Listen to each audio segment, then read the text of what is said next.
બનાસકાંઠા જિલ્લા બાદ પાટણમાં પણ લકી ડ્રોનું ભૂત ધૂણ્યું છે.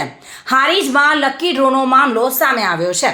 શ્રી કૃષ્ણ ગૌશાળા સેવા સમિતિ દ્વારા યોજાઈ રહ્યો હતો લકી ડ્રો. જો કે લકી ડ્રો યોજાય તે પહેલા જ પાટણ એલસીબી પોલીસે કાર્યવાહી શરૂ કરી છે. એલસીબી પોલીસે લકી ડ્રો સંચાલકોની અટકાયત કરી હારીજ પોલીસ મથકે લઈ જવાયા હતા. 11 જેટલા સંચાલકો વિરુદ્ધ હારીજ પોલીસ મથકે ફરિયાદ નોંધાઈ છે.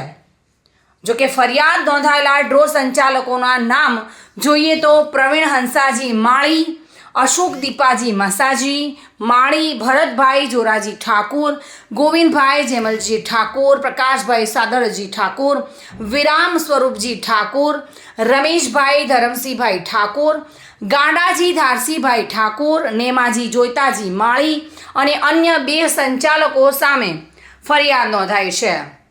એલસીબી પોલીસે લકી ડ્રો સંચાલકોની અટકાયત કરી હતી. જો કે ડ્રો યોજાય તે પહેલા જ પોલીસ ઘટના સ્થળે પહોંચી હતી અને 11 જેટલા સંચાલકો વિરુદ્ધ હારીજ પોલીસ મથકે ફરિયાદ નોંધાઈ છે.